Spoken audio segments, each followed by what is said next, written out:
창세기 3장에서는 인류 역사상 가장 치명적인 사건이 적혀져 있습니다. 우리가 영화를 보면 핵전쟁 이후의 인류의 삶을 다룬 그런 영화들을 간혹가다 만나게 됩니다. 그러면 핵전쟁 이후의 삶이 이전과 얼마나 다릅니까? 거의 회색빛으로 방사능에 오염되어 있어서 사람들이 어디가 숨어 살고 몰려 살고 다 죽고 몇 명 살지 않고 아주 치명적인 그러한 사건으로 그런 핵을 폭파하는 일들을 떠올릴 때가 많이 있죠. 그러나 그것보다도 더 심각하고 치명적인 사건은 이미 창세기 3장에서 이루어지고 있었다라는 얘기입니다. 이 사건 이전과 이후의 인류의 삶은요, 마치 핵전쟁 이전과 이후의 삶보다도 더 극심한 차이를 만들어내게 됩니다. 그동안 많이 누리고 있었던 모든 것들을 다 빼앗깁니다. 그리고 더 심각한 건 그때부터는 죽음이 사람을 지배하게 되어졌다라는 얘기죠. 그 다음부터는 죽음이 사람들의 인생 가운데 늘 기다리고 있어서 그들의 삶의 늘 끝과 한계들을 인정하게 했고 주장하게 했다라는 것을 우리는 분명히 보게 되어진다는 것이죠. 그런 생각을 해보게 됩니다. 만약 이 창세기 3장의 사건이 일어나지 않았더라면 우리는 어떻게 살았을까? 에덴 동산에서 우리는 얼마나 행복하게 살았을까? 그런 생각을 하게 됩니다. 그러나 그 사건은 이미 벌어지고 말았습니다. 하와가 하나님의 말씀에 불순종하고 선악과를 따먹은 그 사건 이후 이 땅에는 어둠이 찾아왔습니다. 인간의 삶엔 어둠이 지배하게 되었다라는 것입니다.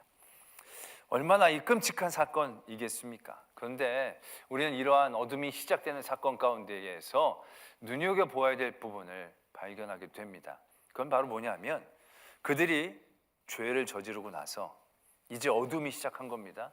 마치 핵폭탄이 터지고 난 뒤입니다. 그리고 난 다음에 그들에게 보여줬던 현상이 어떤 것인가라는 것이죠.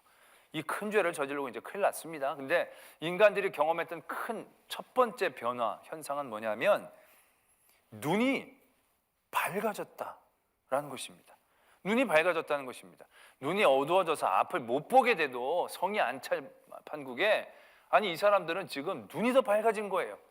그리고 나서는 서로가 벗은 것을 깨닫고 서로 부끄러워서 가리기 시작했다는 거예요. 전에 모르는 것을 깨닫는 어떻게 보면 일종의 지혜까지 이들에게 시작되었다라는 것입니다. 굉장히 의아스럽지 않을 수 없는 대목이다라는 얘기죠. 아니 죄를 짓고 이제 큰일 났는데 이제 더 나락으로 떨어져서 속이 안 찰 판국인데 눈이 밝아져? 눈이 열려서 밝아져? 그리고 서로의 부끄러움들을 이제서야 깨닫고 뭔가 더 지혜롭게 가리고 입고 이런 일들이 이루어진다고? 우리는 이 현상을 눈여겨보아야 합니다. 굉장히 좋은 이미지로 들려졌던 밝아지고 알게 되어졌다는 것이 얼마나 어둠의 시대 가운데에서 우리에게 보여주는 첫 번째 현상인가라는 사실들. 죄를 지어서 눈이 어두워진 게 아니라 밝아졌고 더 지혜로워졌다. 그럼 오히려 이게 더 좋은 부분이 아닌가라는 생각들도 해보게 되는 대목일 것입니다. 설교를 준비하다가 어떤 단편 글을 하나 발견을 했습니다. 그 글의 이름은 이제 맹인의 나라였습니다. 그 유명한 조지 웰스의 맹인의 나라 말고 단편 맹인의 나라입니다. 이 나라도 모든 그 나라 사람들이 다 맹인입니다. 앞을 다 보지 못합니다. 근데 이제 사는 모습은 현대적인 그런 삶의 모습을 갖고 있어요. 그래서 가정에서 평범하게 아침에 일어나면 얘기하고 남편이 출근을 합니다. 출근을 하면 버스를 타고 출근을 해서 거기서 일을 합니다. 근데 다 안 보이는 거예요. 그래서 보면 그 디테일하게 그런 묘사들을 합니다. 출근할 때는 이 버스만 탑니다. 이 모두가 타는 그런 운송 수단만 있습니다. 자가용이 없습니다. 왜? 몰 수도 없을 뿐더러. 그래서 이 버스는 딱 지정된 노선만 지정된 정각에 오고 가게 되어 있습니다.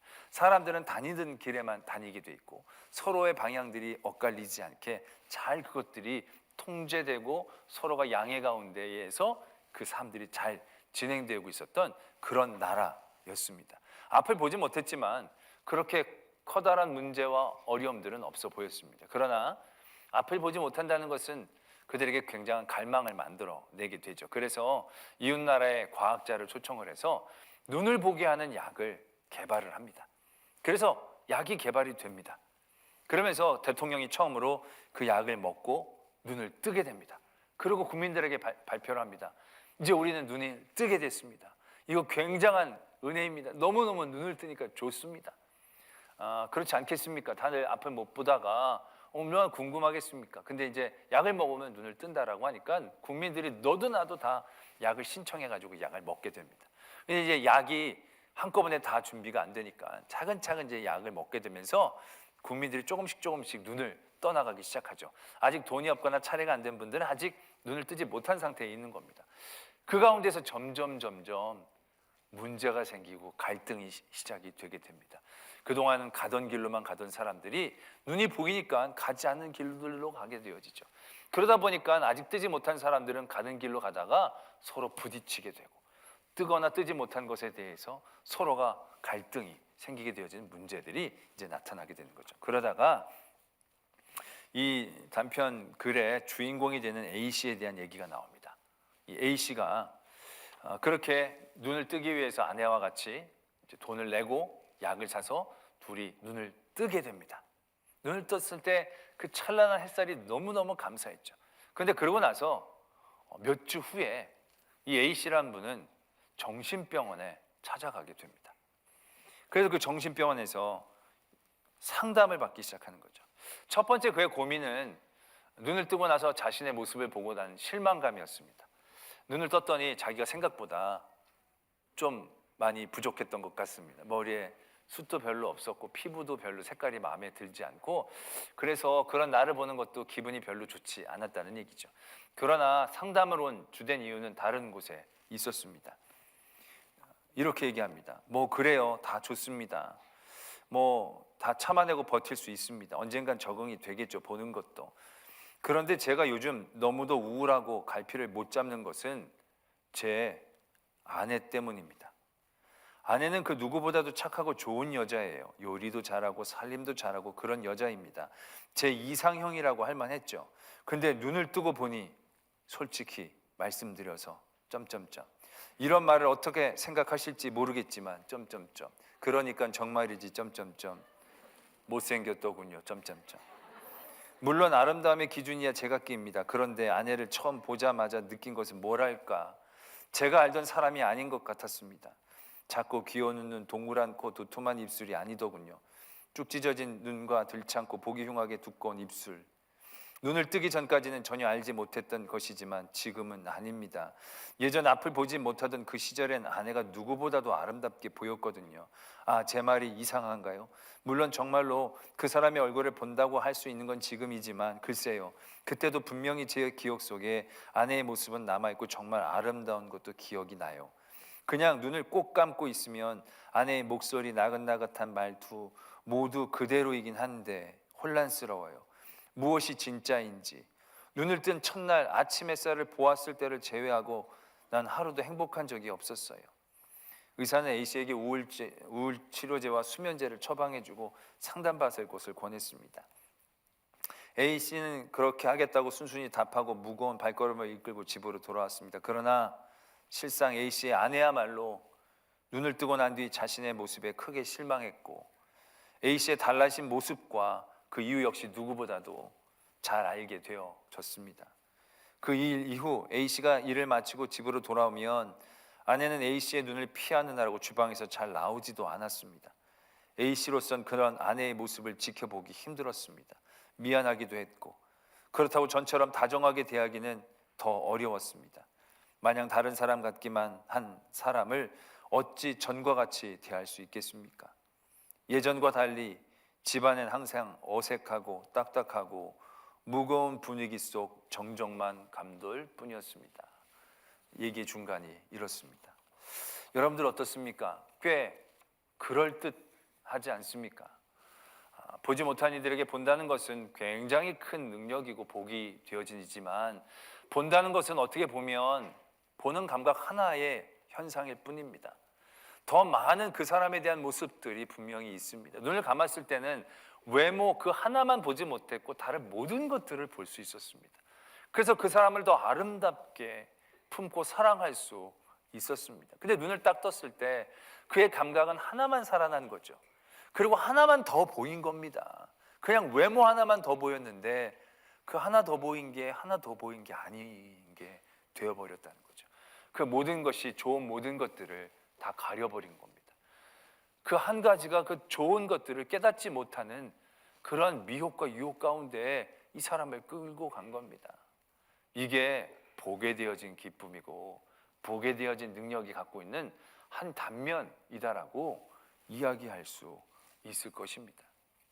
오늘 우리는 아담과 하와의 말씀을 봅니다. 이 치명적인 사건 이후에 더 치명적인 벌을 받은 게 아니라 눈이 밝아진 거예요. 눈이 밝아져서 이 사람들이 처음 본 건 무엇이었을까요? 아마 상대방이었을 겁니다. 상대방을 바라보았을 때 이들 마음 가운데 생겨난 건 저 사람들을 향한 정죄였을 겁니다. 벗었네? 부끄럽지도 않나? 그리고 나서 아마 자기를 보았겠죠. 그리고 자기도 깜짝 놀랐겠죠. 아, 이게 나도 벗은 거구나. 나도 부끄러운 거구나. 서로가 눈이 밝아져서 보게 되었지만 그 밝아져서 보게 되어진 것은 다른 사람의 허물이었다는 거죠. 다른 사람의 부끄러움이었다라는 것입니다. 밝아지고 열려졌지만 그건 어둠의 현상이었다는 거죠. 지혜로워지는 것도 능력을 가진 것도 복을 받은 것도 의미하는 게 아닙니다. 오히려 그들은 이제 어둠을 만나게 되는 겁니다. 밝아졌지만 그들은 어두움을 발견하고 그 어두움에 부끄러워했고 그 어둠에 민감하게 반응할 수밖에 없게 되어진 거죠. 그들은 지혜로워 보입니다. 다른 사람들의 판단하고 평가하는 데는 굉장히 지혜로워서 그 사람의 죄가 더 많고 그 사람의 죄가 더 더럽다라고 얘기할 수 있는 그런 판단력들이 그 안에 서게 되어졌을 것입니다. 그런데 그런 다음에 나타난 현상이 뭡니까? 아담이 하와를 보지요. 그리고 자신의 죄를 보지를 않습니다. 자신의 죄를, 하와의 죄를 통하여 가리려고 하는 지혜, 그것만 그에게 생겨난 거예요. 그리고 그의 죄를 물으실 때 아담은 하와를 보고 하와를 얘기합니다. 당신이 보낸 그 아내가 저에게 가져다 줘서 먹었습니다. 어떻게 보면 자기의 죄를 경감할 수 있는 지혜로운 일들처럼 보여지죠. 그러나 그건 어둠의 일이었습니다. 어두워지는 현상 가운데 첫 번째로 나타난 현상. 어두워서 못 보는 게 아니라 어두워졌더니 다른 사람이 더 분명하게 보이는 거예요.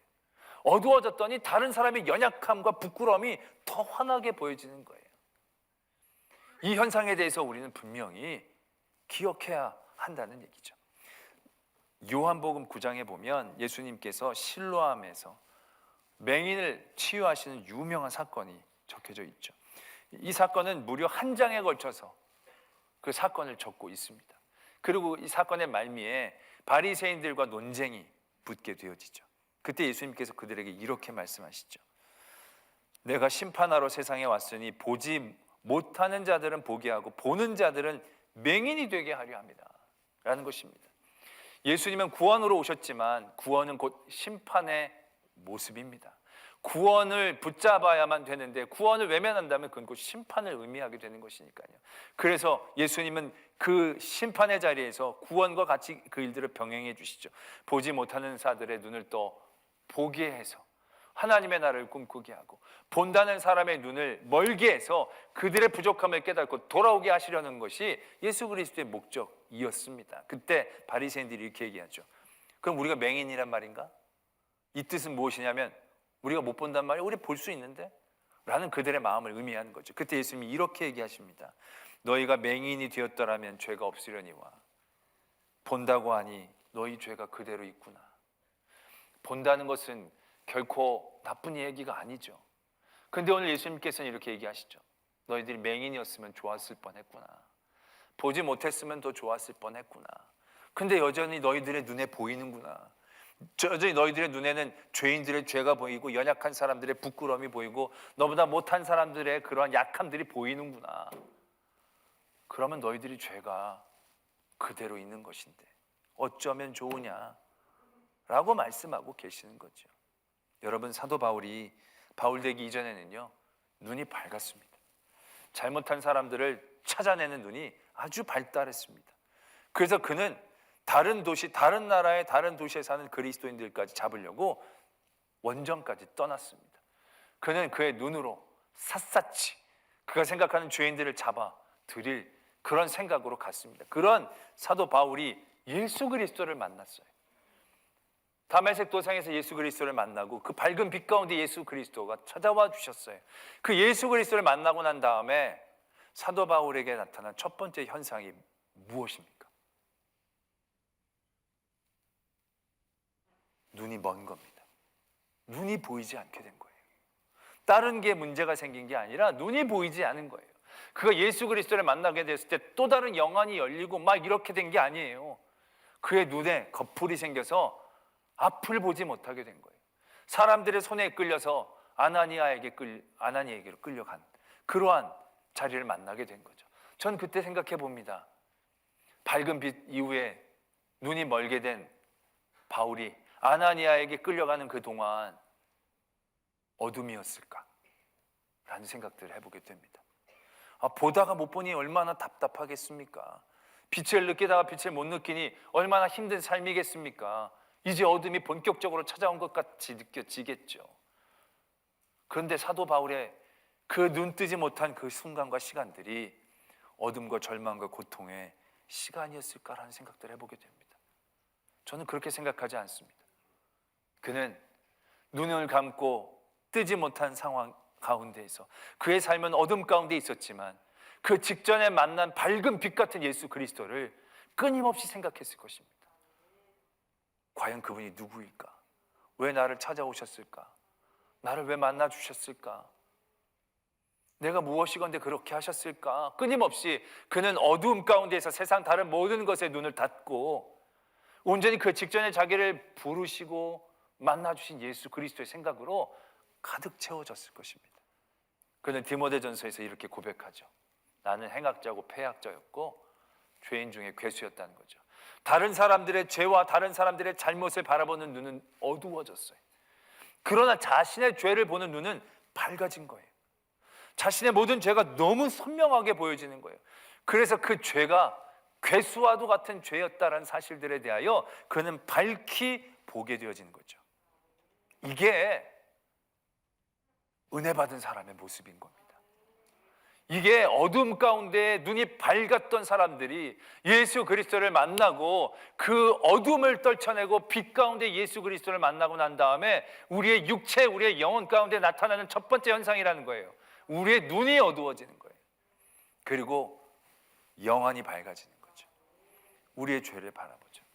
우리의 죄를 바라보는 게 유쾌한 일은 아닐 것입니다. 그러나 나의 죄를 밝히 보여주는 그 영안은요, 나에게 복된 시작입니다. 왜요? 사도 바울이 내가 죄악의 괴수입니다라고 고백하면서 나를 죽이십시오 이렇게 얘기한 게 아닙니다. 그가 내가 죄인 중에 괴수라고 고백하면서 나 같은 죄인도 용서해 주신 하나님의 은혜를 깨닫게 되는 겁니다. 내가 이렇게 죄를 많이 졌는데, 이렇게 치명적인 죄를 졌는데 나 같은 사람도 용서해 주시는 하나님의 은혜의 깊이를 그 영안을 통해 더 깊이 깨닫는 거죠. 그래서 죄를 깨달으면 깨달을수록 고통스러운 게 아니라 더 깊은 하나님의 은혜의 자리에 나가게 되는 거죠. 더욱 하나님을 붙잡을 수 있게 되어지는 것입니다. 그 하나님께로 나갈 수 있는 힘의 원동력이 나를 바라보는 눈의 힘입니다. 다른 사람을 보는 것이 아니라 나를 바라보는 눈의 힘, 그것이 영안의 힘이었다라는 얘기죠. 바리새인들은 어떻습니까? 자신들에게 죄를 보지를 못하는 거죠. 자신의 죄를 보지를 못하면서 다른 사람들의 죄만 밝히 보이는 겁니다.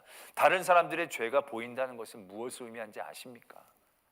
내 마음의 죄로 그 죄를 본다는 것을 의미할 것입니다. 아담이 하와의 죄를 봅니다. 그 죄가 보이기 시작합니다. 왜 그 죄가 보이기 시작했을까요? 아담도 하나님 앞에 불순종함으로 죄가 그 안에 있었거든요. 죄된 마음을 보니까 그 죄가 더 선명해지는 겁니다. 그가 만약에 선악과를 먹지 않고 그의 마음 가운데 거룩함으로 지켜냈다라고 한다면 하와의 죄를 바라보면서 아담은 제가 더 죄가 많습니다라고 얘기하면서 그 사람의 죄를 더 밝혀내며 자기의 죄를 축소 은폐하려는 행위들을 하려고 하지 않았을 것입니다. 오히려 하와가 불쌍합니다. 하와가 혼자 둔 내가 잘못입니다. 내가 뱀 거기에 혼자 내보는 게 아니었는데, 아담의 마음이 하나님 앞에 거룩하고 깨끗했으면 이렇게 얘기했을 것입니다. 근데 그가 이미 죄가 있거든요. 보면요, 사기꾼들이 사기꾼을 제일 잘 알아봅니다. 그렇죠? 소매치기들이 소매치기 하는 사람들 보면 딱 안다고 합니다. 다른 사람들의 죄와 악을 잘 바라볼 수 있다는 것, 그것이 무엇을 의미하는지 우리는 분명히 깨달아야 합니다. 어둠의 시간에 밝아지는 겁니다. 근데 지금 우리가 사는 이 시대는 어떻습니까? 밝습니다.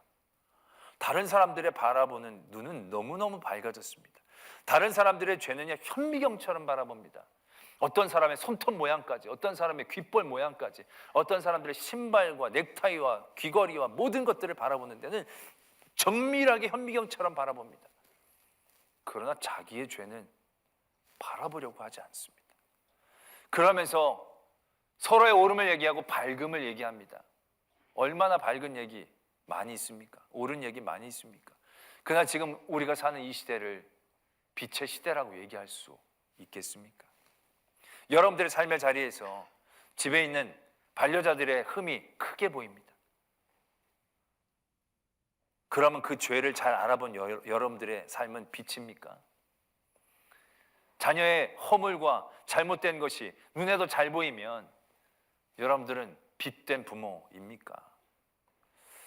우리는 무엇인가 더 밝히 볼 수 있는 것, 무엇인가 다른 사람의 잘못을 잘 판단할 수 있는 것, 그것이 능력이라고 생각합니다. 그런데 여러분, 첫 번째 이 놀랍고 치명적인 사건 가운데 그 죄된 인간들 가운데 첫 번째 나타난 현상이 무엇인지를 우린 분명히 기억해야 한다는 거죠. 그들의 눈이 밝아진 겁니다. 다른 사람이 잘 보이는 겁니다. 그래서 그 악에 대해서 지혜로워진 겁니다. 이거 하지 말아야지, 이거 숨겨야지 라는 생각들이 발달하게 되어진다라는 것입니다. 우리는 그런 자리에서 우리를 바라보아야 합니다. 로마서 16장에 이런 말씀이 있습니다. 19절에 너희가 선한 데는 지혜롭고 악한 데는 미련하기를 원하노라. 선한 데는 지혜롭고 악한 데는 미련하기를 원하노라. 결국 이러한 모습이 빛된 예수 그리스도를 따라가는 성도의 모습입니다.